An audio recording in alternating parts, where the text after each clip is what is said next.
Okay, what happened last class?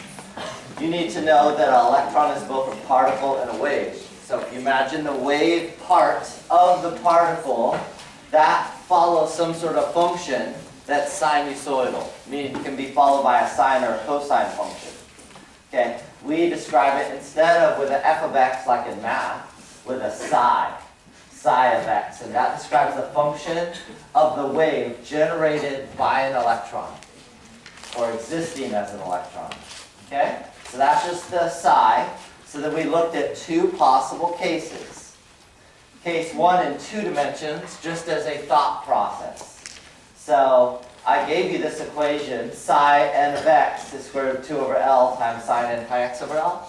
You won't really use that equation. I will do an example in just a bit that would be something more normal for you. Okay, but I just wanted you to know that exists, and what you'll need to know about that is to determine nodes n and the wavelength L in terms of wavelength. 3D wave function.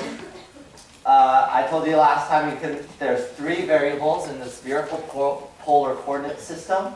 R, theta, and phi. R is a distance from the origin, and theta and phi are 2 angles in 3-dimensional space. And that can factor out into a radial part of the wave function and an angular part of the wave function, meaning the r's can literally be factored out of the angle part of the wave function. That's pretty complex. So it turns out that quantum numbers actually help us a lot. Quantum numbers actually sneak themselves into the wave function.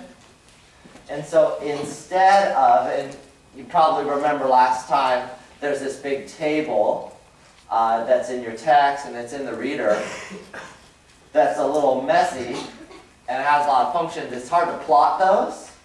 And so instead of attempting to mess with those functions, if we know the quantum numbers, n, l, m sub l, specifically say L tells us the shape immediately. So we don't have to plot anything if we know it's a d orbital, meaning L is what number? If a d orbital means L is what number? The number 2. So if we know that L is 2 or it's a d orbital, we automatically know it's a cloverleaf shape. So we'll practice drawing them in just a second, but that's the summary. The n tells us the energy and size, L tells us the shape, and m sub L, the orientation in space. So we're going to use quantum numbers to plot the wave function. Okay? We're going to use quantum numbers to draw out the wave function instead of attempting to plot it. That's the general concept from last time.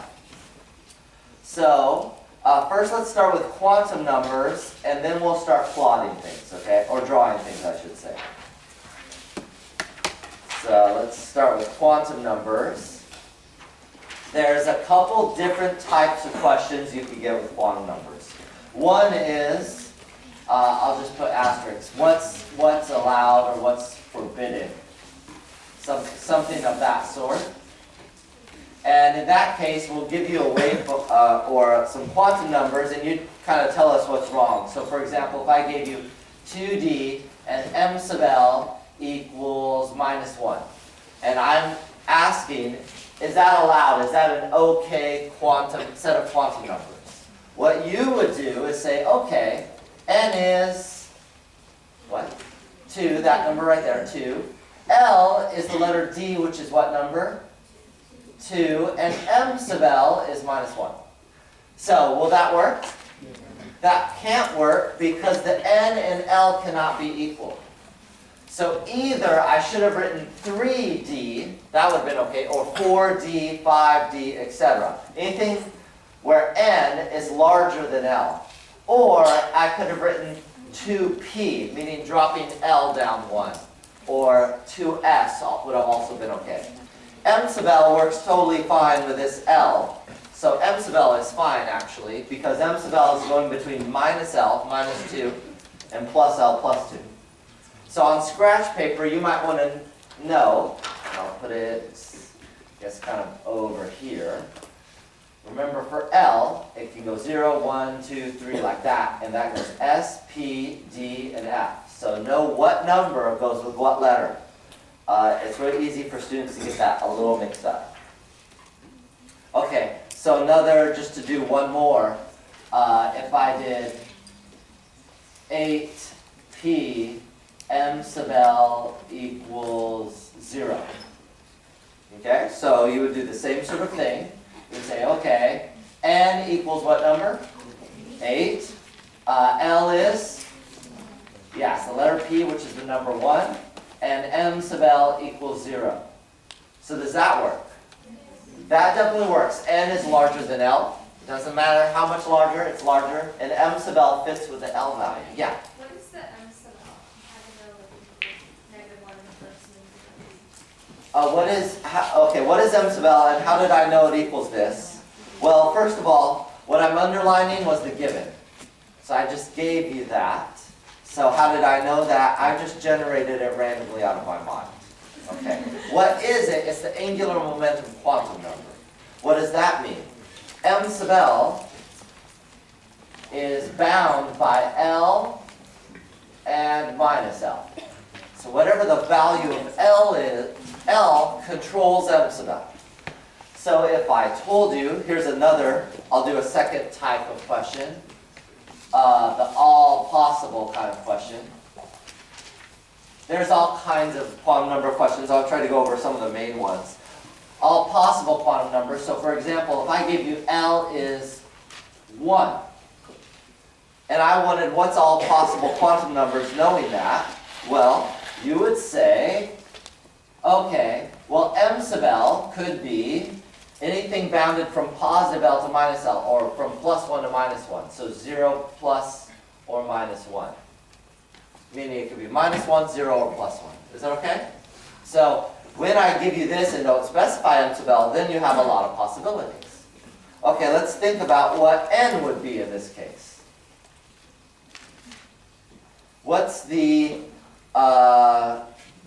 smallest possible value for n? 2. Can it be anything else? 3. Can it be 4?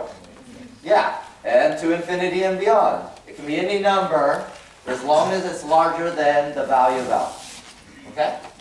So that's another possible one where I give you one and I tell you to write all other possible quantum numbers.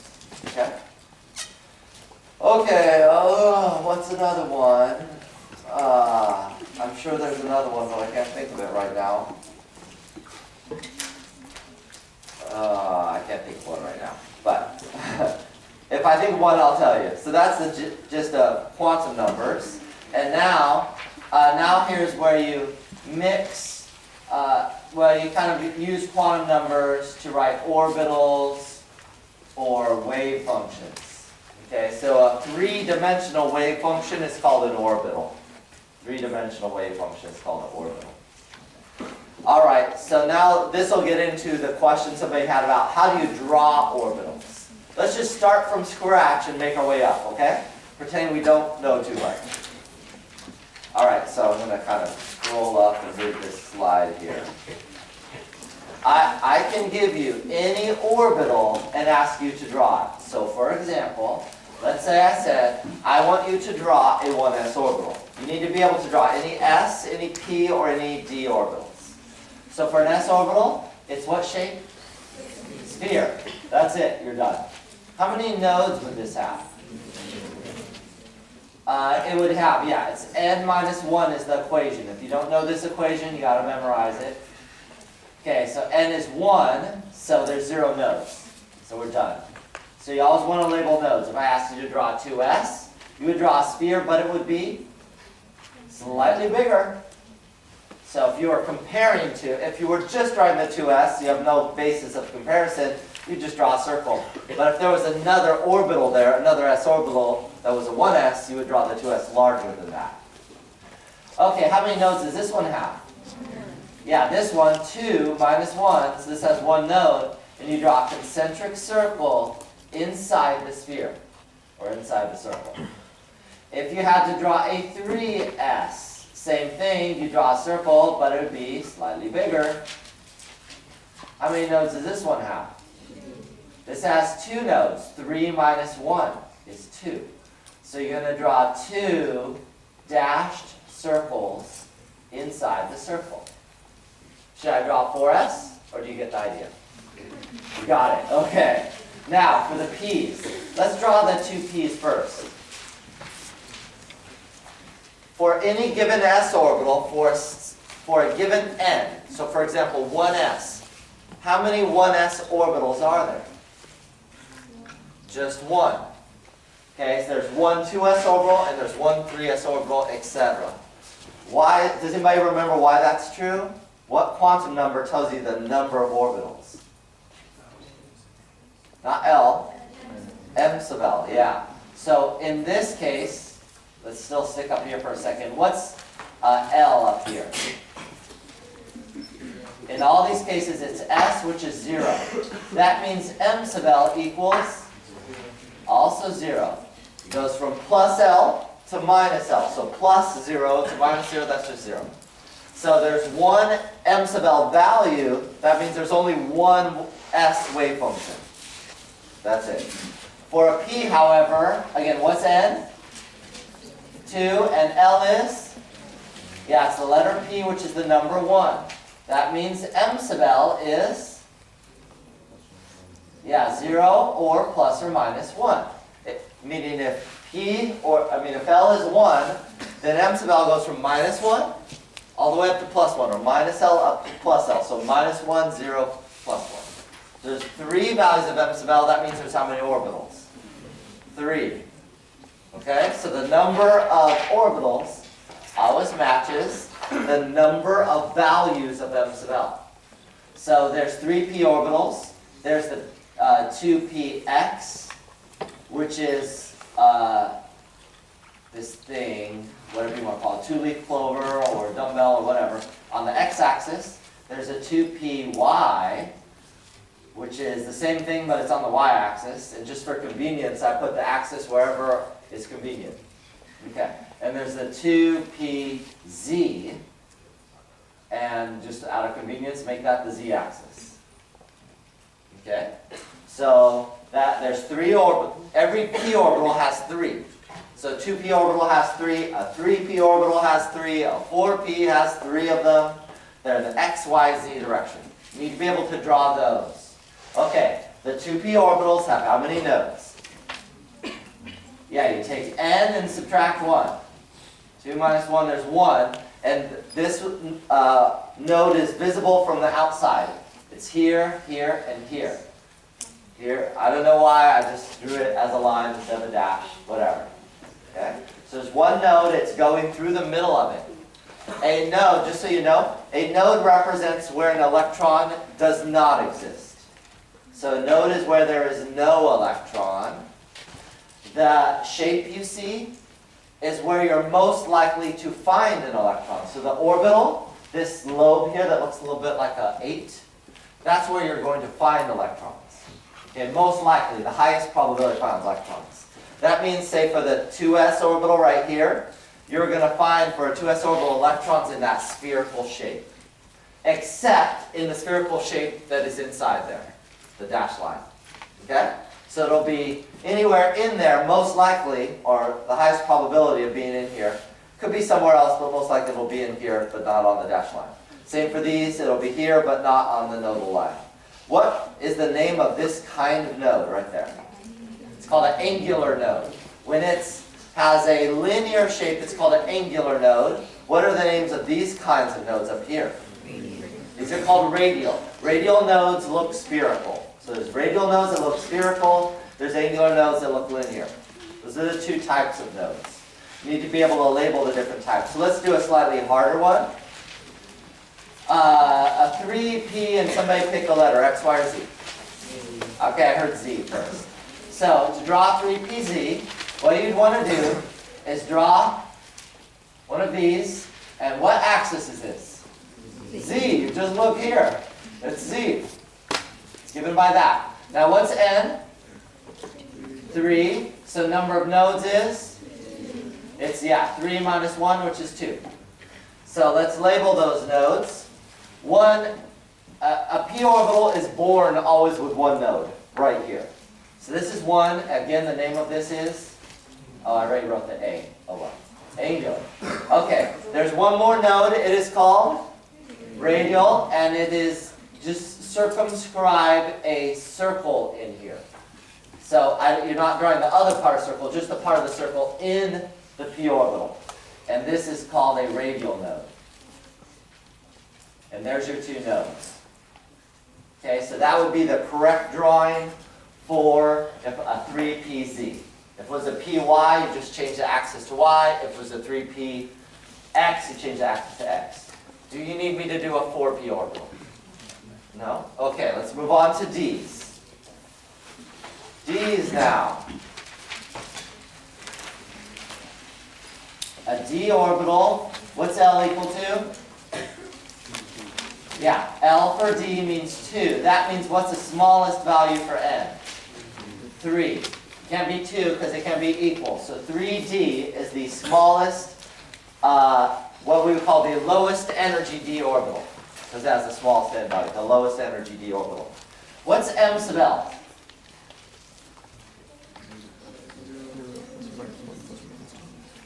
Plus or minus 0, plus or minus 1, plus or minus 2. Are there more? That's it. So there's 5 values. Why? Because L determines m sub L. If L goes from minus L to plus L, or m sub L will go to minus L to plus L. So minus 2, minus 1, 0, plus 1, plus 2. So there's 5 values. So what are we expecting? 5 d orbitals. 5 different d orbitals. Here they are. Let's do them for the 3d, the lowest energy. There's the 3d xy. That's on the x. So these give you the axis. It's on the xy axis. And it's a clover leaf that goes between this axis. There's the 3d. We'll do the nodes after we draw everything. 3d yz. Again, y and z tell you the axis. It looks identical to the previous one, except there's different axes, a y and a z, instead of x and a y in the previous. Looks like that. And then there's the 3d xz. Again, identical to those two, except it's the xz axis. Otherwise, it'll look totally identical. There's 2 more. They look a little different than the previous 3. There's the 3d x squared minus y squared. And yeah, you should know these names. 3d x squared minus y squared. These, again, tell you the axis. It's on the xy axis. However, as opposed to the previous 3, as opposed to the 3d xy, this is on the axis, not in between the axis. So it's identical. It's just shifted 45 degrees from the one above it. That's the only difference. And then the final one is different than all the rest. It's the 3d z squared. So you just look at the z and it tells you it's on the z-axis. It kind of looks like a p orbital, but it has a ring around it, or it kind of looks like a hoop. It's doing the hula hoop. Okay? So it's on the z-axis. It's called the 3d z squared. So notice the squareds mnemonically could help you remember it's on the axis. If it doesn't have a square next to the variable, then you can try to remember it's off axis. These are the 3d orbitals. Okay, we didn't determine how many nodes there were. How many nodes? Yes, n minus 1 or 3 minus 1, 2. And so every d orbital is born with 2 nodes. And on these 3 here, the nodes are just the axes. So the nodes are the axes on these. Kind of hard to see, but I'm doing it in black ink. And here, the nodes are between the axis for the 3d x squared minus y squared. So the dashed lines show the nodes. On the top ones, it's the axis. On the 3d x squared minus y squared, it's between the axis. What are the names of this type of node? They're all angular. It's born with 2 angular nodes. Don't worry about drawing the nodes for the 3d z squared. It looks somewhat conical, which I can't imagine you possibly drawing and a TA understanding what you're drawing. You can look on Google if you're curious, but I wouldn't ask you to draw the nodes of this one, just because I can't trust that you would draw it well. Ditto for me, I wouldn't be able to draw it either. Okay, so let's try something that's not that. Let's do a 4D And somebody pick some letters for me to do here. X squared minus y squared. Okay? So, let's go through all this. What's n? 4 is the first number. What's L? Yeah, the letter D goes with the number 2. What else do we want to know? Nodes. How many nodes? Yeah, 4 minus 1, or 3. Now we can draw it. X squared, so the squares tell me it's on axis, so let me draw the axes first. X and y, I know it's x and y because of the subscripts. And since it's squared, I know this is the one that's on axis. So I'm going to draw the one that's on axis here. There it is. Okay? And the d orbital is born with 2 nodes. They're the ones that bisect it in half on both planes. So these are actually planar nodes. And I can label these, this one and this one are called angular nodes. So there's 2 of the 3. It's born with 2 of the 3 always. Just like a p orbital is born with 1 node that's also angular. Where is the final node? Yeah, it's a circumscribed circle. I'll draw it. I'll zoom in a little bit. Hopefully it's somewhat visible here. It's a circumscribed circle. Just try to draw a circle as best you can inside the node. And this is called a radial node. There's the third and final node. Yeah, there's a question? Yeah. Does it matter if the x is on top and the y is on the right, or the... Oh, does it matter if you flip the x and the y as far as drawing the axis? No, it doesn't matter. You can even draw them however the heck you want to, as long as it's oriented correctly. But you might want to think, will a TA understand my drawing? Because they're grading, one TA is grading 400 of just one question. So one TA is looking at this, and if you don't make sense, but the other 399 do, that's going to be a problem. Okay? So make it as understandable as possible. Okay. Can I move on? Is that enough? Oh, yes. Is the radial node, is the z-axis is now listed? And The z, so the question is, where's the z-axis is right here, but it's not, it's in and out of the plane. It's this way, it's coming towards you, but it's not relevant to the drawing, so we don't include it. so is that an outline of the sphere, or is it just a circle? Is that outline? It's actually spherical. Yes, because it's the distance from the center out to the edge in every direction inside the cloverleaf. Yeah, you can't draw better than, you'll see in class, I will show you an artistic rendering, I think of a 5D x squared minus y squared, that I wouldn't be able to draw, but you can just see what it really looks like.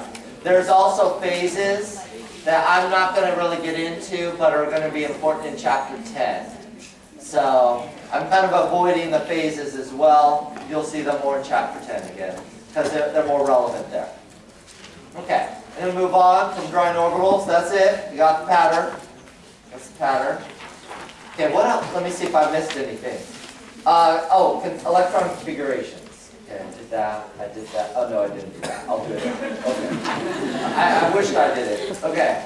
Because I didn't really cover electron configurations in class yet, I'm not going to give you a hard problem on it. So the kind of problem I would get, I have to get my periodic table out to make one up. Let me find one here. Here's one. Oh yeah, there's none here. Yeah. Now let me get one I can show you. I don't want to show you my secret one. Okay. Let's say somebody give me an element. Cadmium? Okay. Yes, I will do cadmium. Okay. So what I would do is write it out. No, that's not. Okay, no, I don't want that. I'm going to pick a secret element. Can you tell me an element and not tell anybody else?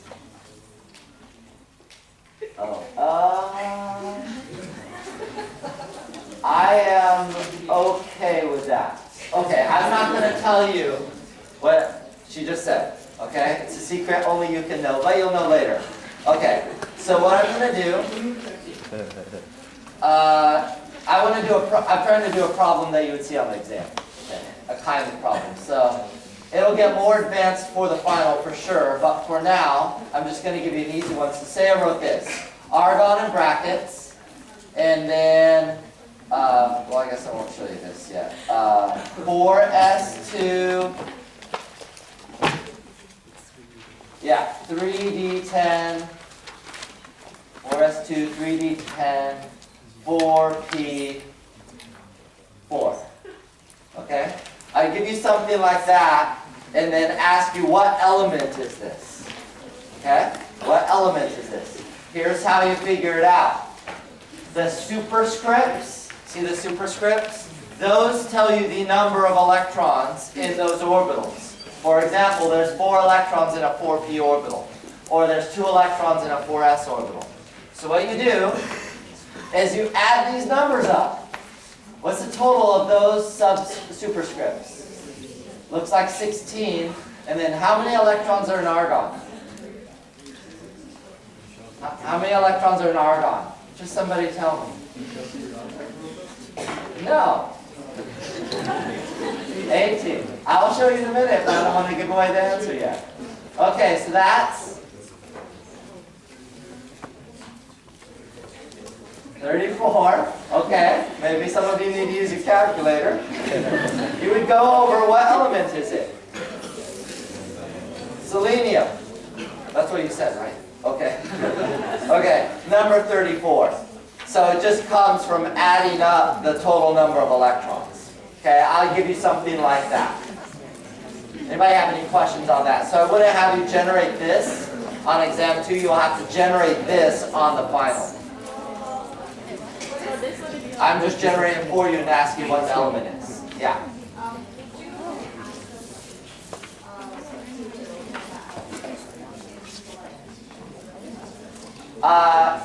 Would you have to do something with a charge? On the final, yes. But on this one, again, you wouldn't generate anything, and I'd ask you for a neutral element. Yeah? So again, you're not generating an electron configuration. Yeah. What is 18? It's the number of electrons in argon. So what does argon have to do with? This is all called electron configuration. It describes an element, of which you'll see more detail in class on Tuesday. So if it's a little fuzzy, that's okay. I just barely introduced the subject at the end of class. And so what I would do, I'd have a problem like this, where I give you an electron configuration, and you'd have to add up the total number of electrons, 18, 2, 10, and 4. You get 34, and you find that element. Yes? Can you do an example with one that comes after the lanthanide, just to understand how, like... One that comes after the lanthanides, you'll see that in class, but not on an exam. Yes? On the exam, we have to draw out the electron configuration for each. No, you do not have to draw out anything on the exam. I will just give you the electron configuration. Okay? Yeah. Yes. I'm trying to make it easy because I didn't cover too much. Is that cool? Okay. I couldn't think of an easier way to do this. Okay. Is there anybody else? Move on. Do I need to do another example? No, you'll see more in class. Okay. All right. And again, that's just for this quarter because I couldn't quite finish it. And so, yeah. If I finished it, for sure it would be on there. It's because we lost that Tuesday in lecture from last week. So, okay, I finished with chapter 7. What's the next worst chapter? 6, definitely, okay. Let's do these two, EK and U.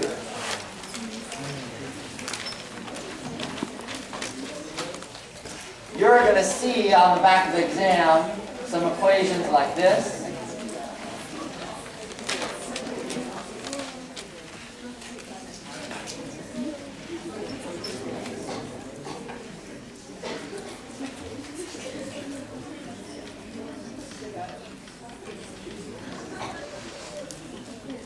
And if you want to see the exact equations, they're in the, what are they called? Practice exam reader or post on Smart Site where the exams are posted. They're actually on the exam, practice exams. Okay, you'll see those relevant equations. These are all plug and chug equations. Here's how you know what to use. If it says anything about kinetic energy, it's the one with EK. So there's just no getting around that. If it has only one molecule of interest, then it's the root mean square velocity if it's talking about velocity. If there's more than one molecule of interest, and it talks about velocity or rate, distance, amount, or time, it's the equation on the right, Graham's law. Which one of those four flips the right-hand side? Time. You have to know that by yourself. It's not going to be written on the exam. That time is different than the other three variables. I'm waiting. Yes? Okay. Why don't I write it? I'll expand this equation a little bit. That's what I give you. Okay? You need to think, when you see that, you should be thinking the following.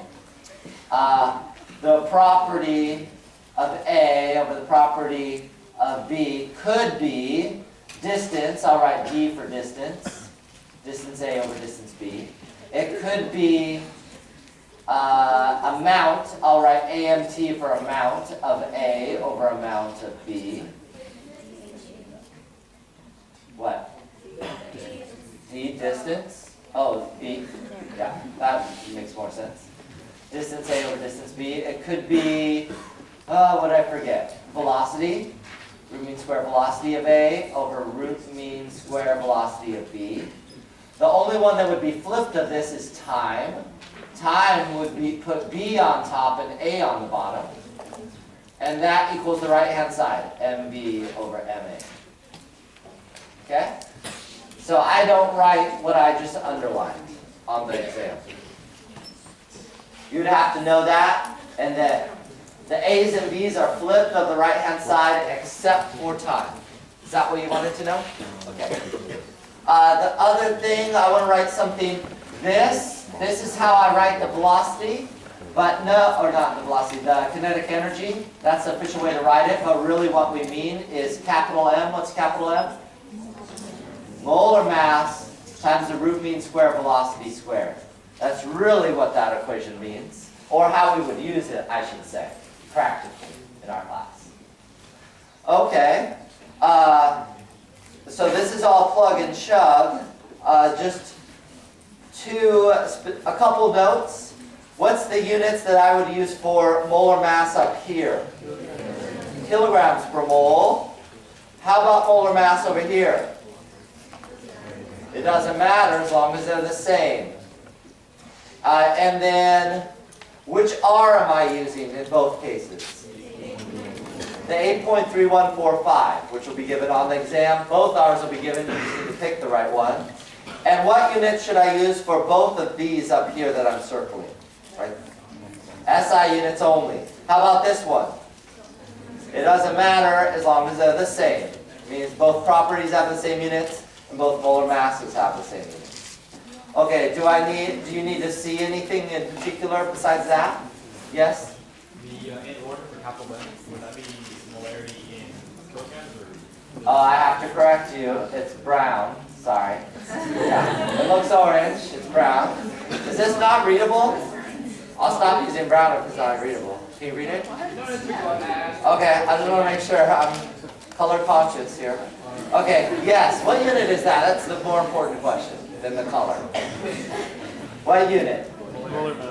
It's not molarity, it's molar mass. And then it's kilograms per mole SI units. It's SI units only, kilograms per mole. Is that enough on that topic? Okay. Oh, yes? I want to know the difference between kinetic energy and energy. What's the difference between kinetic energy and energy? Kinetic energy is a subset of energy. It is a type of energy. It's energy related to motion. So there's lots of other types of energy. Potential energy, you're going to learn some next quarter in 2B. Heat, work is energy, lots of types of energy. This is just one type of energy. How about kinetic energy theory? Kinetic energy what? Theory. It's not kinetic energy theory, it's kinetic theory. The kinetic theory of gases. That was section 7, I want to think. Yeah, I think it's section 7 of chapter 6. It's where we derive the ideal gas law. Okay, so if you have a specific question, you can ask me at the end when we get to that specific question part. All right. Oh, gosh. Oh, diffusion. If you have a question about diffusion, it's probably going to be this equation or this equation. If you have a question about diffusion with a D or effusion with an E. They'll either, if it's one molecule or one element, it'll ask the root mean square of its diffusion. You just use the one on the left. If it's two molecules and you're comparing them, use the equation on the right with its root mean square velocity. So diffusion usually is related to velocity, though it could say both of them diffused, what amount diffused. So you might see the word diffused, but then you'll see a question about amount. It's still this one. So if we want to put the word diffusion in there, but ask about something else than root mean square velocity, it's definitely going to be this equation down here, the Graham's law, but we'd have to put two molecules in that question to make it work. Okay? So you might see diffusion, but it might not be root mean square velocity. That's possible. We just toss it in there for fun, but it's telling you, hey, it's one of those equations I circled. Okay, that's all I have on diffusion. Let's do the ideal gas law and the real gas law. Is there anything particular you want to see about the real gas law? Whoever asked that? Yeah. When do I not use the ideal gas law? Okay. Yeah, I can do that, I think. Okay, the ideal gas law, PV equals nRT. Remember, this is often combined with this law. This density formula, or mole or mass, is mass over moles. We often combine those. So, let's start with when you are going to use it. You're going to use it when you have one molecule of interest, one molecule, and you either see the pressure, volume, temperature given, or a variation of that. So if you see maybe pressure and density and molar mass, is this. So really, any pressure, volume, temperature combination with potentially density and molar mass, it's this question. That's really the only other question you could possibly see density in would be like a manometer question. Pressure is density, gravity, height. But in that case, you'd be working with a liquid. So it wouldn't be, that's how you know. This is gases only. The other equation with density would be a liquid. If there's two molecules of interest, it really wouldn't be this one unless you're using this to solve a Dalton's law problem. Okay. Yeah. Which is a good segue to Dalton's law, but first, let me do the real gas equation of state. Somebody asked that up here, what did you want to know about real gases? Or they took it back. Okay, I'll assume you took it back and you don't want to know about it anymore. Okay, cool, that's fun. Huh? He's in the bathroom? Good, then I'll go faster. You'll not know I skipped him. What did you say? Modern correction. What's the modern correction for the ideal gas law? I don't know. Modern correction. What does the volume correction mean? Yeah. That's not for the ideal gas law, that'd be for the real gas law. For the real gas law, it's the van der Waals equation. It's something like this. I think the I forgot if the A is squared or not, but something like that. I'll give this to you on the exam. It's something like that. The volume correction goes right here, and that could be for various reasons. One reason is in the kinetic theory of gases, what you were just asking me about, there's 5 assumptions you need to know, and one of those 5 assumptions is that molecules and atoms take up no volume, which is actually not true. It's a good assumption, but not totally true. So in that case, if you don't want to assume it's true, you make a volume correction. And so you assume that actually they take up space, and that n times b term will take care of that. I don't know if I exactly got this right, but it's essentially what it looks like. Okay, next, let's do Dalton's law over water. Dalton's law over water. In Dalton's law over water, you actually only use 2 equations. Here's what it would look like. You would have some sort of vessel here where a reaction is occurring. And this reaction gives off a gas. Whatever the reaction is, it gives off a gas. Oh, by the way, this is Dalton. You don't know where we are. Over water. This question, Dalton over water. So this gives off a gas, and you have a little tube connected to the reaction vessel, and the gas bubbles through this tube into a container of water. Okay, that's a tube. All right. Into a container of water like this, and then in that container of water, you have something like a graduated cylinder upside down. Okay? And that tube goes right here and lets the gas bubble into the upside down graduated cylinder. This graduated cylinder starts off totally full of water. But as the reaction occurs,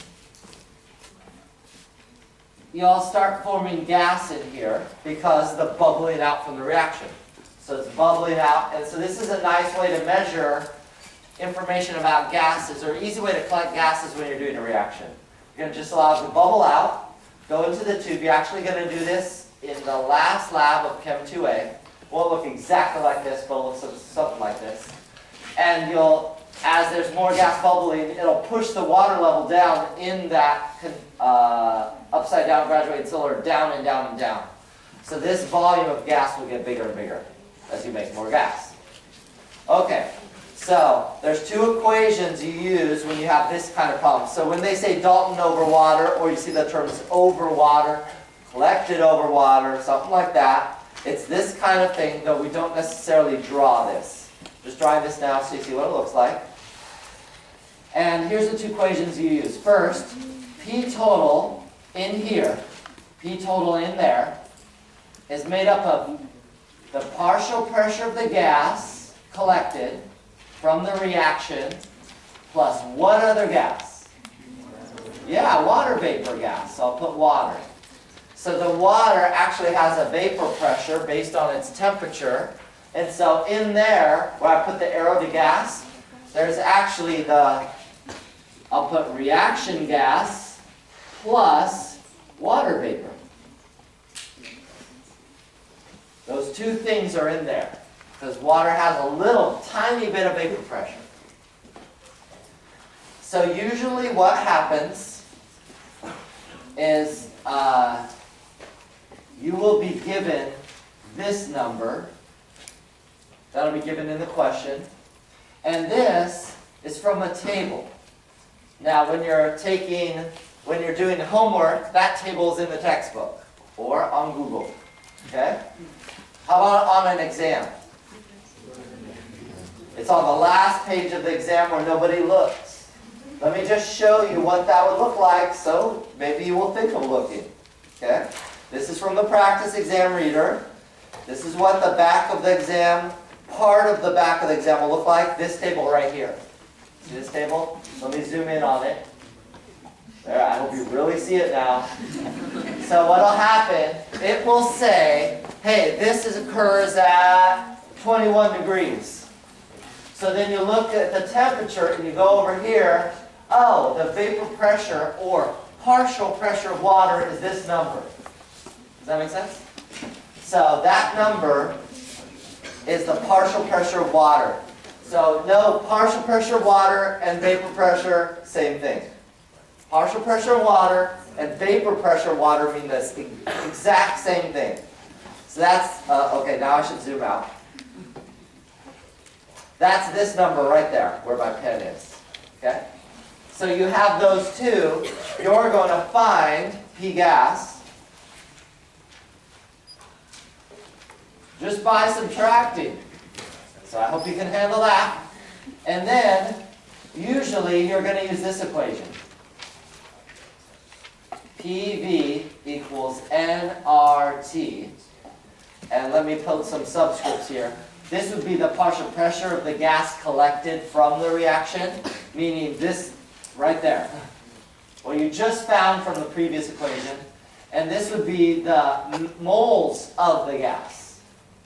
So typically a question would go, a reaction has occurred. Here's the total pressure in that cylinder. And here's a temperature to find the vapor pressure. Find the moles of gas. So you use the top equation. I'll circle it just in case you got lost. Use this equation and this equation.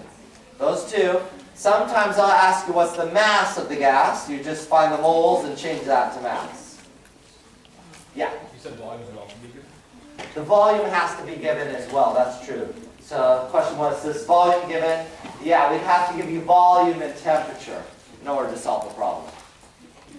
Yeah? So the reason you use the ideal gas instead of the real gas is because the volume and temperature is always constant. Will you ever give us like the volume is changing? Why would I use the ideal gas law instead of?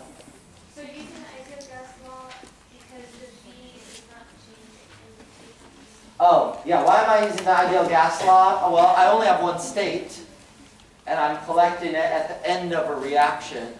So though the reaction has multiple compounds in it, there's only one compound of interest, the gas in the products of the reaction. And I'm using the ideal gas law because there's only one state. So temperature's not changing, volume's not changing, and then the pressure of the gas, or the P total, that's constant at the point I observe it, which is the point you enter the question. So it's not going to, it would be changing as you collect it, but at a certain point you're going to stop when the reaction's done, and that's when you're going to collect P total, which is really the pressure of the atmosphere, and the volume and the temperature and all that. Okay? If P total is not given, that reminds me of one thing. P total is not given, what would you use? This is going to be true in any Dalton's law problem. If P total is not given, and in this case you wouldn't be able to find it. In some cases you can find it. So really in this problem, P total is not given, you use what number? 1 atm, 760 millimeters of mercury, whatever your units are. So you need to use, because P total here is really just the pressure of the atmosphere. Let me show you where that is on the exam. This will be the top, that's the final exam. Here's the top of the exam 2 givens. You'll see you'll have this. See, here, these are all atmospheric pressures right there. Okay, so you can use the ones according to the units given. All right. Boom. Done. Sweet. Okay, let's do this. Titrations first. And then we'll do net ionic, and then what the heck time is it? We're doing okay. Yes. Yes. Yes, I will be able to watch good one go tonight. Okay. Titrations.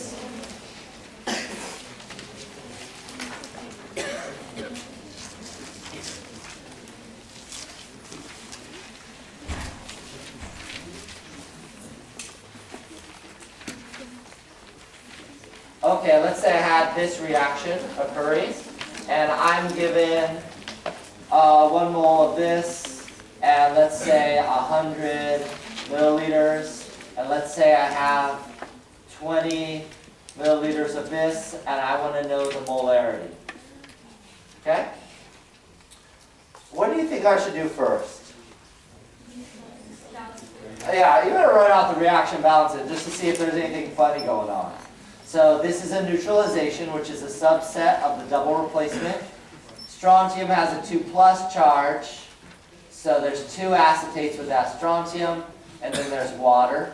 So an acid plus a base goes to salt plus water. I want to balance it. I better have a 2 here and a 2 there. Okay. Now, here's my 3 steps to a titration, or really any stoichiometry problem. You're going to take this and go to moles. That's your first step. Use a molar ratio to go to moles of the unknown, and then go to the unit requested, in this case molarity. That's the 3 steps. So let's do that. Here we go. First step, take the known, and let's change this. That's going to be the one fully specified as acetic acid in this case. I'm going to change this from milliliters to liters. Okay. Milliliters to liters. And then multiply by the molarity. Now, I have the first step done. This is moles of the acetic acid. That's my first step. Next step, I want moles of the unknown, not moles of the known. So my unknown is the strontium hydroxide. So I need a molar ratio. That's 1 mole of the strontium hydroxide for every 2 moles of the acetic acid, HC2H3O2. There we go. So this is my second step right here. This is the molar ratio. Okay. Third step. I want to go to my requested unit. Molarity, remember in our case here, is moles per liter. What are the units of what's in blue multiplied at the bottom here? This would be moles. All the liters and milliliters are gone. It's moles of what compound? The strontium hydroxide. So all I need to do is divide by the volume in liters. So if you can ignore the words, divide by 20 milliliters. Divide that whole thing up here by 20 milliliters, change this to liters, and I'm done. So the third step in this case is in the denominator. Does that not work for people? Okay. Last thing, here we go. Last thing was net ionic equation with a weak acid. Oh, hey, we have one. Nice. I'm glad I'm so clairvoyant. Okay, let's do this net ionic equation, okay? Oh, it's so beautiful how things work sometimes. Okay, tell me, which one of these is not aqueous, first of all? It's the water, actually. So this is going to be aqueous. How do you figure out if something's aqueous? Look at the solubility rules. That's a good way to start. The strontium hydroxide, that one's a little funny. You'll see in the, what is it called? The solubility rules. That one will look like it's coming out as a solid, so I would understand if that one was a little funny. I think from our solubility rules, it looks like it'll end up being a solid. But I won't pick something that diverts from the solubility rules. Okay. What's my next step in the net ionic equation? Yeah, find what's a strong electrolyte and separate them. Besides water, is anything here not a strong electrolyte? Besides water. What? The acetic acid. Why? You're right. It's not on the table. It's not a strong acid because it's not on the table. Weak acids and weak bases are not good electrolytes. So I'm going to rewrite this down here. We've got acetic acid. I cannot separate this out. The strontium, the strong base, though, can. And then I'll just put the arrow downwards. There was the strontium acetate. And then water. That's a liquid. Okay, notice the strontium's canceled. So my final answer will be acetic acid, aqueous, plus 2 hydroxides, go to 2 acetates, plus water. And I think I forgot a 2 for the water. That 2 in there. Is everything else okay? And, oh, there's 2 acetates from before. I forgot that 2 there. I need to carry down my coefficients. I think, oh, what did I forget? I forgot one more thing. Oh. The states, yeah. What are the states of any ion in a liquid? Aqueous, these are both, I'll just write up here, they're both aqueous. I think I got everything down. I carried down the balancing. Did I balance too much, or is that okay? I got it, was that? Yeah, I think that's it. Okay, cool. All right, yes, last question, I'll dismiss whoever wants to go. Could you simplify the 2's and make them all 1? Oh yeah, nice. Drop 1, 1, 1, 1. Nice, I like that. Cool. Okay, I'll dismiss whoever doesn't want to hear specific questions. If you want to stay, just hang out for a minute. You can stay right where you're at. And we'll continue momentarily. Otherwise, the rest of you, good luck. You got a couple days. Yeah. Sorry getting started late. I couldn't control it. I'll try to post this by tomorrow morning for those who are leaving. Try to post it by tomorrow morning. Sometime. Maybe by lunch. Okay. All right. For those who are staying, let's be quiet. All right. Specific questions you have on a practice exam, whatever. Raise your hand. I'll just call on you and go from there. For those hardcore enthusiasts in a little bit, I'll just take some of your questions, and then we'll, and anybody who really wants to stay is hardcore, come to my office, because I need to start compiling this eventually, or I will not get it finished by tomorrow at lunch. Okay, so, any questions? Raise your hand. Yes? Winter 2014. Number 11.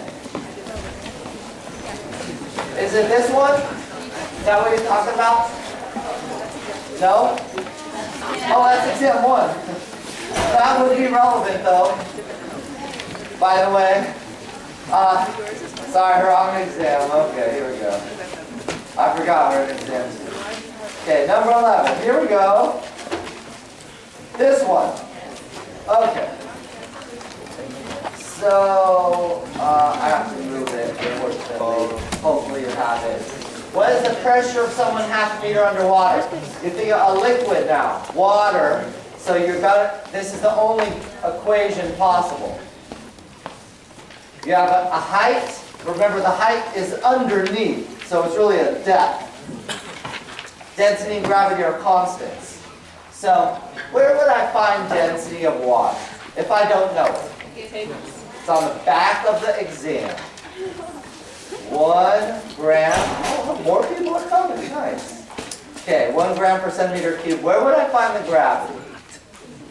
It's on the back of the exam. Height, half a meter. Now, what do I have to do before I multiply this out? This has to be converted to kilograms per meter cubed. So more specifically, this is a SI units only question. What will be the units of my answer? Pascals, which is a Newton per meter squared. Do you want me to go through that conversion, or are you feeling okay? It's totally up to you. You're okay. Okay, next. Yes? Number 3? Okay. Same exam, number 3. Oh, nice! This one. Okay, I can leave this one up here. Let's zoom in just a little bit. Okay, we want to find the false statement. First of all, what kind of orbital is that? That's a p orbital. See the two lobes on the right and the left? Okay. Let's try to figure out, so if it's a p orbital, what's L? Yeah, 1. Okay. How many nodes do you see?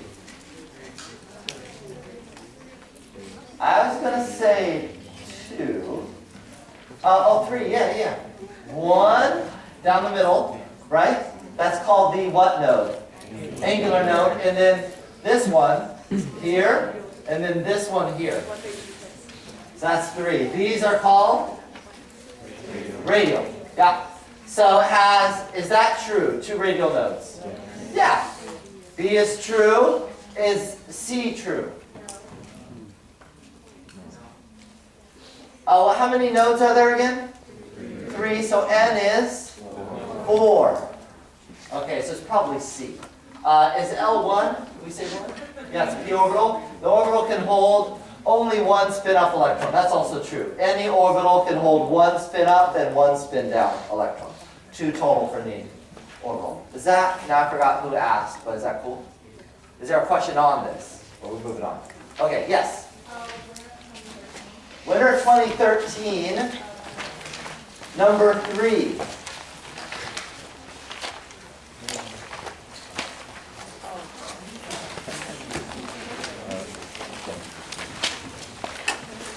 Oh yeah, here's the other type of, I was trying to remember earlier, what's the other type of question I can ask? This is it, for a quantum number.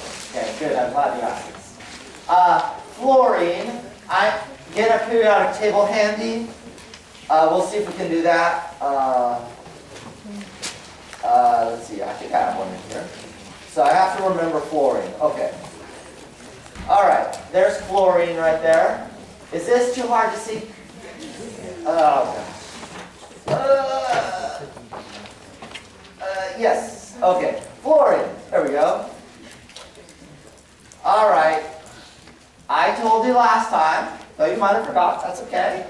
If you're looking at fluorine in particular, what set of electrons are there? The p electrons.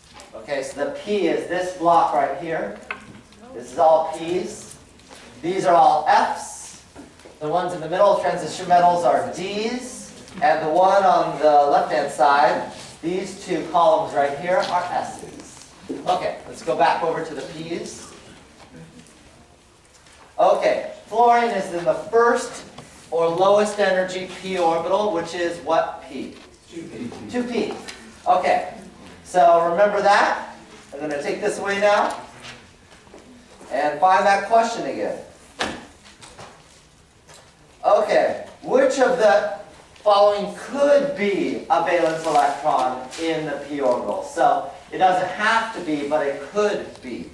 Okay, there's actually several possibilities. Okay, could it be A or B? It's kind of likely, I mean, unless they're referring to the s orbitals previous to it, but I probably assume not. Could it be E? No, because it's not.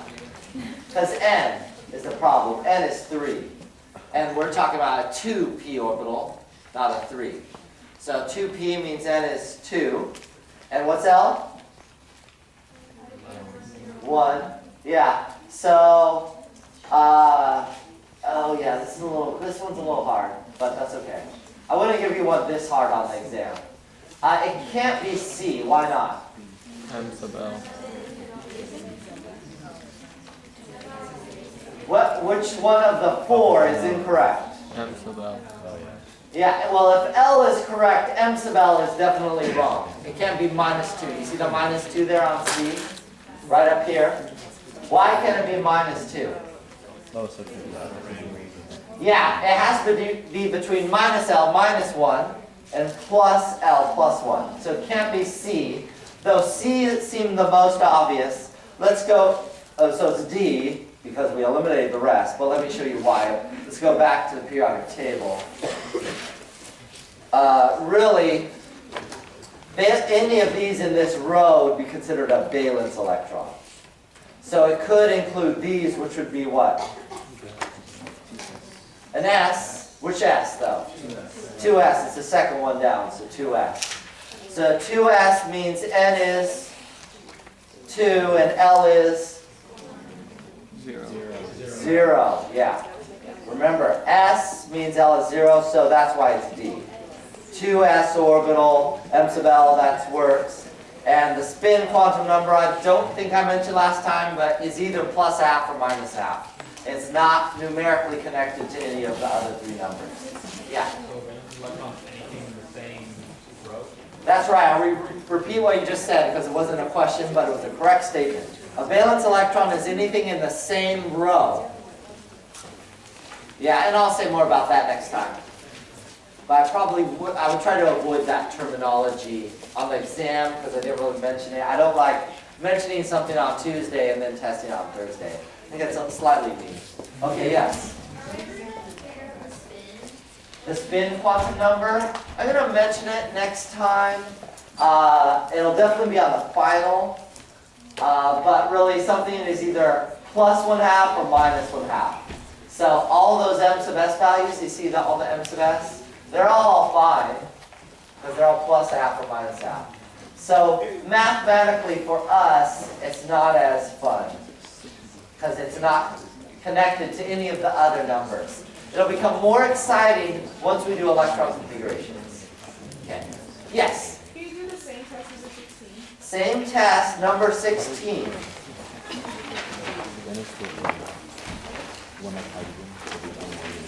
Nice. Okay. There's number 16. This one, right? Yes. Okay. Does anybody know what kind of problem this is?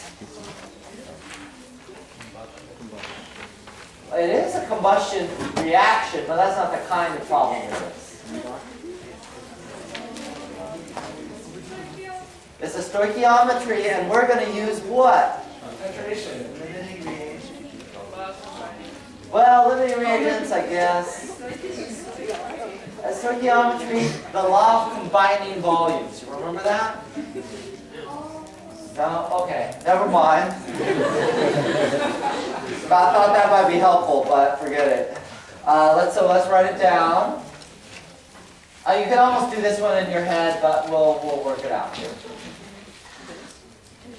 It's unbalanced, so let's see. Carbon, 4, put a 2 here. Then I have 1, 2, 3, 4, put a 2 here. And then I said there's 10 liters of this. And there's 10 liters of this. It is a limiting reactant, a kind of an easy level one. We want to know this, and we're at STP is the important one. At STP, and really kind of around it, you could use the law of combining volumes. Meaning that 10 liters of CH4, oops, put that parenthesis too close. 10, and then use a volume ratio, 1 liter of CO for every 1 liter of CH4 makes 10 liters of CO2 here in the bottom case. So those of you who said this was a limiting reactant problem, you were actually right. It was just I was looking for what new concept we were looking at here. 1 liter and 2 liters of O2. So this is 5 liters of O2. So then, how much did I just generate? 5 liters, the smaller number. Because it is also a limiting reactant problem. That was true. So 5 liters is correct answer. Cool. Who's next? Yeah. Same test. This is a terrible test. Okay. Let's see, what was the average on this test? 65? Not bad. That's a lot of mercy. 15. 15 won't be on this exam. This one, you mean? Because it's a Chapter 8 problem. So you would see something like this on the final. So lock it in for the final and look at this problem again later. It's actually a very easy problem, so you'll be very happy if you saw this on the final. Okay, next. Winter 10. Winter 10. Number 1. Where is that? Here we go. This one? Okay, what's the wavelength of light? Did you try that formula? That's unfortunate. Okay, you might, let's see. Let's try it out. 6.626 times 10 to the minus 34. 2.9979 times 10 to the 8 meters per second. And then, we know the energy, we want to know the wavelength, right? So the energy is 550 kilojoules. Do you convert to joules? Okay, calculate that out right now and tell me what you get. Okay, while you're doing that, I'll have somebody else ask me a question. Okay, you tell me what that number is. 411. 411. Page 411? Four. Oh, you're doing this problem. No, is this a different problem? Oh, 2004. Aha, aha. Okay, to be continued with that one if I can find that slide by the time you guys calculated. Fall 2004, number 11. 2011. Hold up. 2011. Where am I going? We really need to get out of here soon. Fall 2011. Dang. Oh, we're not. Okay, I almost found it. Okay, now I'm ready for the number. 13. Nice. This one? Okay. For that one, write down the equations.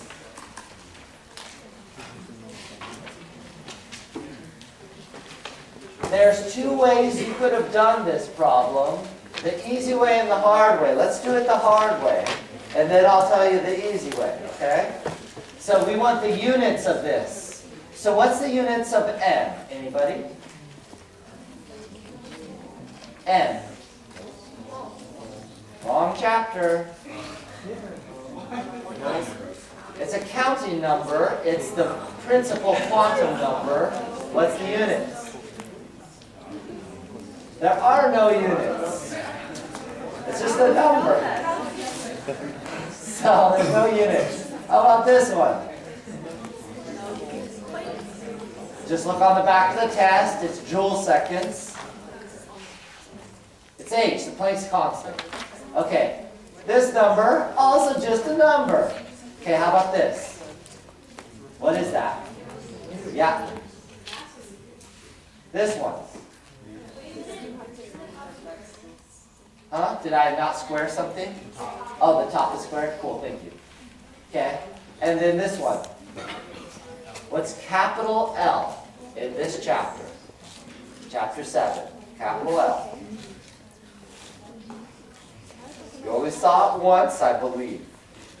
It's the length of the box. So remember a 2D box? We did the jump rope example, and the distance between us was capital L. Okay. All right, that was half the battle. Okay, I think I got everything. So now that you got that, now you simplify. So joule squared, second squared over kilograms meter squared. What's it, on scratch paper, what's a joule? It's a Newton meter, and a Newton is a kilogram meter per second squared times a meter. Is that on the back What? of the exam? This? Is this on the back of the exam? Is that the question? No. You need to know what a joule is, what a Newton is, and what a Pascal is. Okay, so this is a kilogram meter squared per second squared. Do you see that? This is a joule squared divided by a joule, which is just a joule. Oh my gosh. Okay, can we do this the easy way now? Please. Oh my gosh, you people. I would have just looked at the back of the exam, found the equation. Oh, E is energy. I bet it's joules. That's it. You could have done it the hard way too, that's fine. I wanted to see what people would do. I think most people want to do the hard way for some reason. Okay. We're ready to move on, yes. Fall 2005. I didn't think of that. Fall 2005.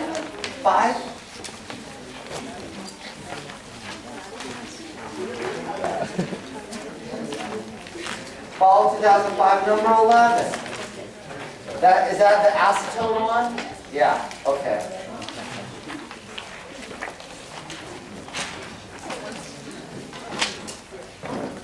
After this, I'll probably take 2 more questions, and then the hardcore Uber students, maybe nerdy, can walk with me to my office, and I just want to start the video compiler. Okay, the density of acetone, I'll put density of A for acetone in grams per centimeter cubed. Calculate that. If the height of a column of acetone, so the height is 12.9 meters. That's it. Okay. Oh, and the height. Did I get it? Yeah. Okay. So there's only one calculation involving height and density. It's really this one. We just couldn't get the unit. Okay. This units? So the height, you just put that in, right? This one, you just put that in. This will be in pascals. And it says in the question atmospheric pressure, so you should have used 101,32, so 101,325 pascals. Is that okay? And this one, so did you have trouble converting these units, or did you have trouble knowing if it was pascals, or what was the trouble? It was converting. So what you're going to do is density is P over GH, or let's use the units pascals over meters per second squared times height meters. Okay? And I'll just kind of go this way to the right now. A pascal is a Newton per meter squared, and I've got meter squared per second squared on the bottom here.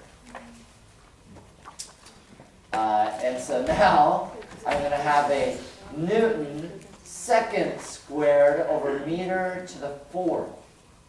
Is that okay? You're okay still? Okay. A Newton now, which you need to know, I won't give you, is a mass times the acceleration, or kilogram meter per second squared. That's the Newton, times the second squared, divided by meters to the 4th. Okay, notice what cancels now.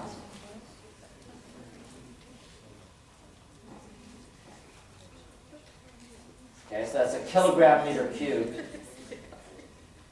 which is the SI unit for density. So if you didn't do that, the easy way would have been, what's the SI units for density? Mass, kilograms. Volume, meters cubed. So that's the unit you're going to get out of this calculation. You need to convert it to this unit. Okay? Okay, 2 more questions, and I'm going to move to my office. Yes, Wilbur. 156. Page 156. I like that. I can turn pages. Found it. Number 2, this one. Okay. I guess we could, here, let me move this. Let's move this stuff out of the way.